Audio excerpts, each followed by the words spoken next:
Thank you for watching this video. Before we get started, I'd just like to shout out my channel on the side, Cable Classics. This is me and a group of some of my best friends watching movies late at night, and then I edit them together into short little highlight reels of the funniest and most entertaining parts, or some insight. So check it out. We've done Deep Blue Sea, Roadhouse, Fear, The Howling, Excalibur, and Sylvester Stallone's Over the Top, and there's plenty more to come. I'd really like this channel to reach a certain sub count and start to get a continued fan base, so if you can support it in any way, I'd really appreciate it, and please check out its Reddit page. Thank you. Hello, my dear sweet rewinders. Let's look at the box office. And yes, I have missed you, and I know, you've missed me too. Holy shit, the Equalizer franchise, right? I mean, what the hell? What is going on with my page right now? There's a little blinking line here on the left. Let's just click on the Equalizer 3. So this is nuts.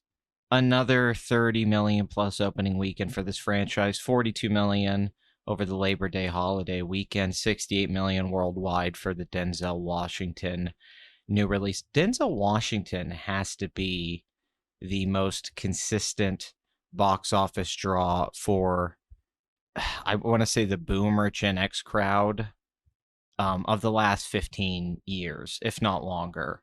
I'm not saying younger people don't like Denzel, but if you look at the averages of people that go to see these movies, you know, these are dad movies. Nothing wrong with that. I'm a fan of dad movies. So the first Equalizer, if we look at this, 2014, almost a decade ago, from Antoine Fuqua, the director of Training Day. The opening weekend was 34 million, which is the same opening weekend, so obviously adjusted for inflation, this opened much better. But $55 million budget makes 101 million domestic, $192 million worldwide. Now that was pretty decent. It's not blockbuster, game-changing numbers, but still very good. And then the Equalizer 2 comes out. There was skepticism if the movie would perform as well, or, you know, if this franchise would fall off, and it was a one-off. And then this movie opens to 36 million on a $62 million budget and makes $190 million worldwide. Once again, not huge numbers, not 300 million. This isn't the John Wick franchise.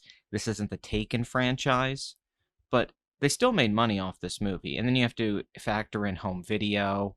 You'd have to factor in the distribution deals that they would get, especially even in 2014. There still would have been DVD sales at the time of the Equalizers, the first one. And now here we are with the third film. $34 million opening weekend, 42 million 4 days, 68. I see no reason why this movie will also not make $100 million domestically, and 200 million worldwide. I think this will do on par with the other two movies in the franchise. This is also the best reviewed one of the three. I believe it has 75% on Rotten Tomatoes compared to the other two, which received more mixed to positive reviews. Denzel, I mean, just take a moment here to have a tribute to Denzel. I mean, part of me is upset. He still does stuff like Fences that I really like. But, you know, for the most part, Denzel has relegated his career to doing these sort of action movies. He'll show up in something like the Macbeth movie by Joel Cohen. But it's been a smart move for him. I mean, if you look at his box office track record, for the most part, none of the films are like 300 million, $400 million grossers, but all of his films just about do 100 million domestically. And if they don't reach that, they do 75 to 90. And the budgets are never that crazy. Denzel rarely stars in a movie that costs more than 50 to 60 million. And he's just been rocking this. And you see how he rotates directors. He starts off making a lot of movies with Tony Scott for a while. You know, Crimson Tide, Man on Fire, Unstoppable. Now he's been working with Fuqua. And before that, I can't remember. There was another director he did like 2 or 3 movies with for a period that did relatively well. And I can't quite remember the director's name off the top of my head, but he's just consistently been killing it in this market. Liam Neeson did this for a few years, but definitely his career dropped off with the action roles. Tom Cruise is still kind of the king. Clint Eastwood, but I don't see any reason Denzel couldn't still open movies well into his, I mean, probably into his 70s, like Clint Eastwood. Would it be crazy to think that he has a Gran Torino in him? I think so. So just kudos to Columbia Pictures, kudos to the director and Denzel and everybody involved with this for a 9-year trilogy that's had consistent box office. It never, got bigger, but it never fell off, which is the key. Let's look at some of the other movies real quick. We'll look at the number two right now, Barbie, which made 10.2 million. I mean, Barbie's officially the biggest film of the year. It passed Mario, which I predicted that would not happen. I'm kind of embarrassed if you go look back at my Barbie Oppenheimer video from a couple months ago or 3 months ago. It's like, well, I was wrong. Um, I thought Barbie would do like 800 million at best. It's going to make like 1.5 billion. Excuse me. It's going to make 1.4. Well, it's already at 1.4, but it's going to probably make 1.5 billion. There's not much to say here. It's just a giant fucking hit. Blue Beetle 7.1, 41% drop. Made 104 million, which is the production budget, but obviously there's the 55-45 split. The studios keep at least 70 to 80% of the ticket gross for the first weekend or two, and then as it goes on, the theater chains make more money. So right now, if you took about, let's say, half of what this movie's made, it's made about, what, 52 million, and that's not enough to cover costs. So this is still a bomb as of right now, and I don't see that changing in the near future. Speaking of the theater thing, though, you got to think a movie like Barbie and Oppenheimer actually benefited the theaters more than the studios in the long term because, well, it benefited everybody. But if they got initial box office gross and a higher percentage deal in the first 2 or 3 weeks, but as the weeks have gone on and Barbie's still making money and Oppenheimer still making money, more of that movie goes to the theaters. So when you get into week 5, 6, 7, a lot of this is going to the theaters now, over half. And so that's really been the benefit of those two films is their staying power. The studio made their money. The people that produced and worked on the movie made their money. I'm sure everyone has back end, from the actors to the cast. We know Nolan has that crazy deal for Oppenheimer. And then the theaters themselves made decent money. Gran Turismo, which I didn't talk about last week because I didn't do an episode, is at 81 million. This was a weird one where in the opening weekend they included all of the previews that had been around for 2 weeks. So Warner Brothers was like, well, this isn't really the number one movie of its weekend. Our movie is. It's Barbie.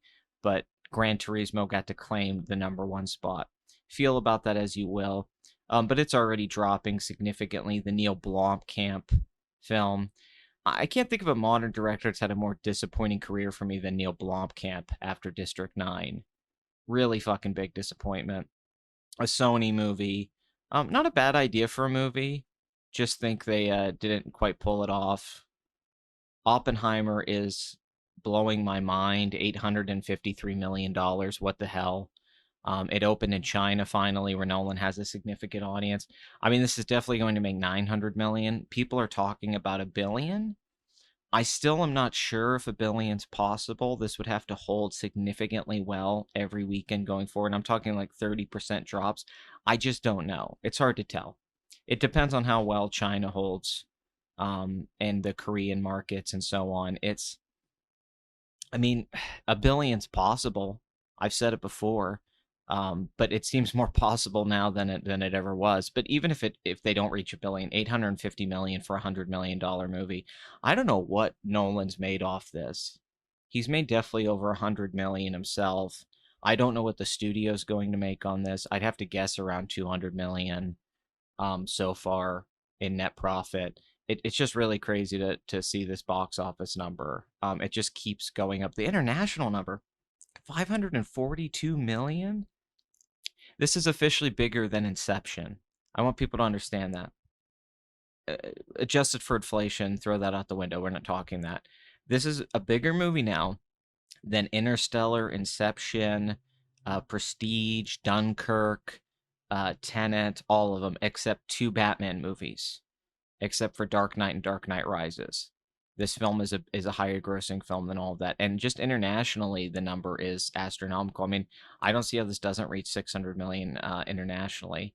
This has already passed The Dark Knight in international numbers. The Dark Knight made 469 million. Now, it was a much smaller market in 2008 than it is now, but still, these are pretty crazy numbers for the Christopher Nolan film.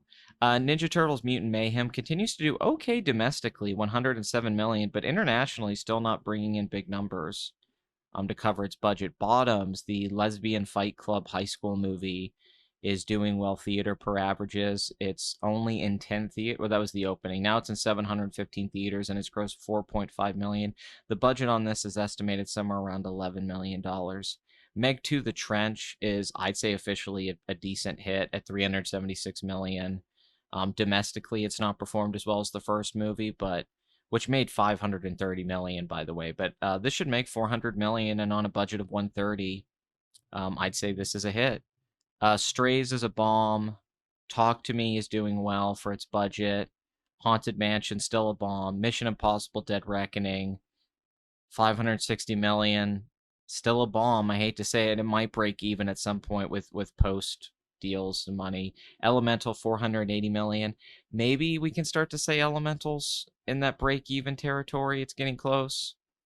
Let's see if it can reach over 500 million. Because honestly, a lot of the Pixar films back in the day used to only do about 500 million. So it is performing on par with that, just domestically underperforming.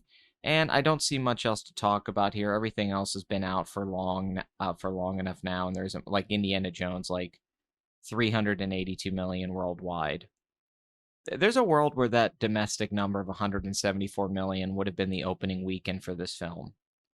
That's how far we've come with these films. And then obviously Mario's still in theaters and is at, sorry, basically 1,360 million, which Barbie has now passed. And I like those point Asteroid City where people say Wes Anderson movies always bomb or this is a bomb. It made 50 million. I mean, I don't know what the budget of this film is. I'm assuming around 20 million, but I don't think Wes Anderson movies are really bombs. I think they don't totally break even theatrically, but then I think they make money probably after the fact. I don't think they make huge profit margins. Like, obviously, it's not the Grand Budapest Hotel, but I do think his last two movies probably made the studio a little bit of money. So I'm sick of hearing this narrative that he keeps releasing bombs. He is not Paul Thomas Anderson. 569 million for Little Mermaid. I would still say that is in the black as of right now, but I could see that movie making money someday. Maybe 5-10 years from now, they might make a little bit of money if they have other chains of revenue. So there you go, the story of the week. Denzel continues to dominate in the dad genre of the Equalizer franchise. I don't know if there'll be an Equalizer 4. That would surprise me at this point. Might be a cool idea to do something different with this franchise, though. I don't know. The big news, though, Taylor Swift, the AMC deal, 57% of the ticket gross went straight to the theaters, left the studios out of the mix. Right now, tracking for a $100 million opening. Already at over 40 million in pre-ticket sales. So that's going to be very interesting to cover. It's going to be the biggest concert film of all time, without question. I see it making 300, 400 million worldwide, if not more. So I can't wait to talk about that. And how many people are going to go see a 3-hour concert film, which I believe the tickets are priced higher than your average ticket, probably around $15, $16. Not sure. Anyway, thank you for watching. I appreciate you guys. I hope you had a good Labor Day. And do not listen to what the old people say. It's okay to wear your white sneakers after this weekend.